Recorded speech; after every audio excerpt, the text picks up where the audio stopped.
Hi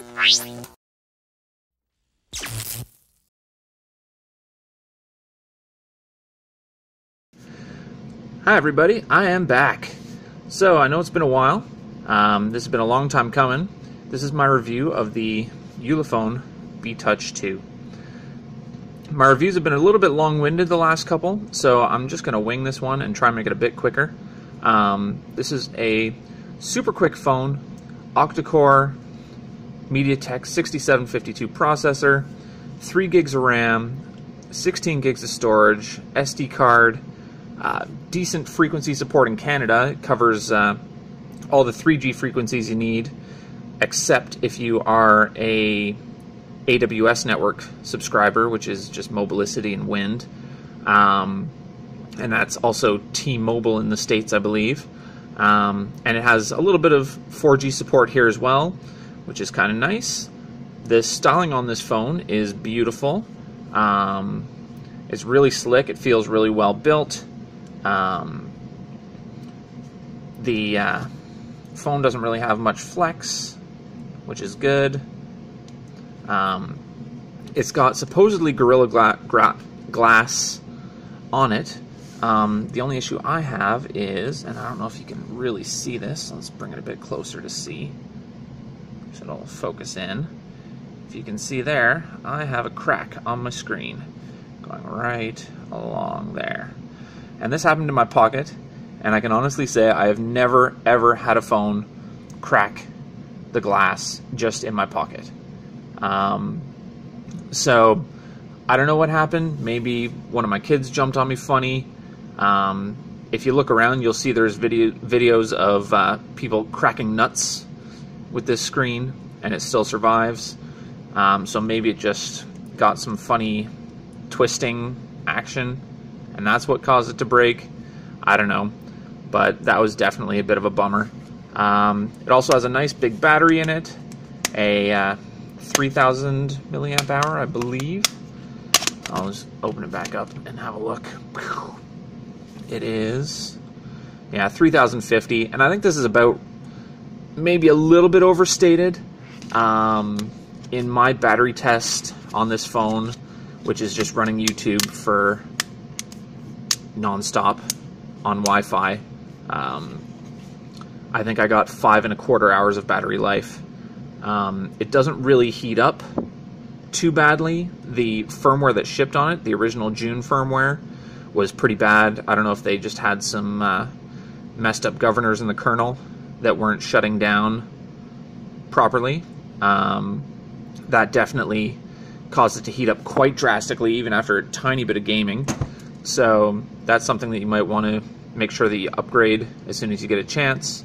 That aside, I really don't have too many complaints about the price, except for the price. The Ulefone P7000 you can get for roughly the same price, maybe even a little bit cheaper, and I got almost a full hour more in my battery test. Actually, maybe even an hour and 15 minutes more in my battery test with it. So it definitely does get significantly more battery life, but with that, you're also paying a price in weight and thickness. This is a nice slim phone. I got enough battery life to last a full day, no problem. The fingerprint scanner on it is a front fingerprint scanner, and if I go to finger scanner, it works okay. I just really don't like these fingerprint scanners because you have to sort of keep doing it at the same angle. And if you don't do it at the same angle, when you try to unlock it, see, it doesn't like me doing this at all. I have to keep doing it at this angle to keep getting it. Otherwise, it doesn't find me at all. And so, 1, 2, 3, 4. My real secure password. 1, 2, 3. Whoop. That's the password an idiot would have on his luggage.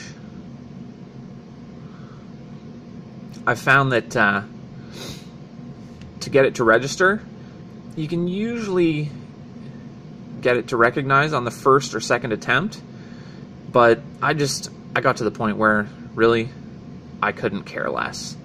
The firmware on here, Ulefone's firmware, is mostly stock AOSP, Android, so not much in the way of fancy-pantsy, crazy stuff. A big thing they've been hyping the last couple days, actually, which I've seen in some of the other blogs, is talking about the screen-off gestures. Double tap to wake I really like, but you can control music. You can basically choose any of these letters. You can see it drawing the gestures there on the left. You can use any of those gestures and assign them to different things, which is kind of cool if you want to use it. Personally, I didn't really use anything except for double tap to wake. What else can I say? One thing that is a bit annoying, you can see it a little bit here. Let's see if I can just get it to focus on it. Right here and right here are two little white hotspots. If I see if you can see it right diagonally next to the E in device, and there's another one right there.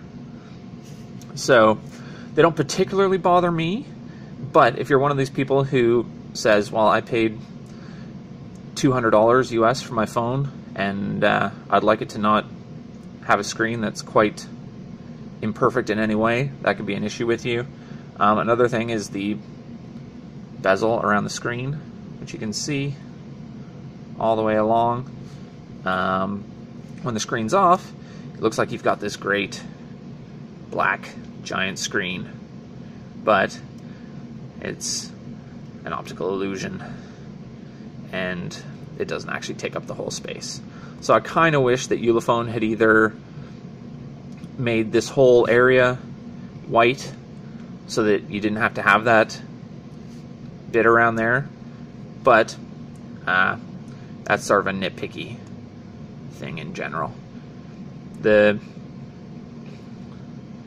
buttons don't light up. I can't remember. I believe there is a notification light, but that's one of those things that I just so rarely ever use or care about because I'm checking my phone every 15 minutes anyways. So I don't really need it to tell me when it's off. If I have notifications, I'll just turn on the screen and look. The camera's great. It's a little bit slow to focus in low light. In general, I wasn't overly impressed, especially with video in low light. It really struggled, but that aside, it's fine. It's a Sony IMX214 sensor, which gets me decent quality pictures, doesn't get me the best video in my experience. Others might have more success than me, and yeah, I guess that's really all I can say about it. Oh, and one last thing. It's got a flash on the front selfie camera. So if you're a selfie lunatic, let's turn around and look at me. Hello. And I'll turn that flash on, and pow! It's not very bright. It doesn't do a very good job. You can see, that's a wonderful picture. It didn't do a very good job of lighting up the shadowed portions of this that aren't lit up by my video lighting. So that's something that I found to be more of a gimmick, really, than anything else. My wife took it to the One Direction concert, and she got some decent pictures when the lights were on. Pretty sharp. But the video was really struggling to focus. And she was zoomed in digitally there. But it definitely is quite grainy. Didn't really like the low light at all in the video situation. Performance-wise for gaming, this isn't a hardcore gamer's phone, but it worked fine for me for casual gaming. I play CSR racing a lot. I'm sort of addicted to that, and it plays it totally fine. No other real complaints. The volume could be louder in the headset. You can sort of install some tweaks to try and make it a little bit better, but I found in general nothing I did made it significantly louder. And the actual speakerphone, it's only a single speaker there, and it's a typical China phone deficiency. None of these phones have loudspeakers. None of them really have loud output in the headphone jack. So, I mean, final words, really. It's a good phone. It's a little bit pricey. I think you're paying a bit for having slim with a decent battery life, but you are sacrificing battery life over something like the Ulefone P7000. Performance is great. Oh, it's got one last thing. I keep saying that. It's got the 2.5D glass. So, I don't know if you can really tell, but instead of having a chamfered edge there, or a flat edge, it has a nice curved edge, which merges in with the body of the phone, which is kind of nice. And if you drop it on the edge, it's not going to catch and just shatter up. But as you can see from my own experience, that didn't prevent it from getting this crack. So this could be totally a fluke thing. I don't want to say that there's something wrong with the glass, but it was my experience with it. So take that as you will. As always, if you enjoyed this or you didn't enjoy it, feel free to let me know. Please subscribe. Please feel free to share. And yeah, let me know what you think, and let me know if there's anything else you want to know. I'll feel free to answer questions in the comments below. Thanks, guys. See you again.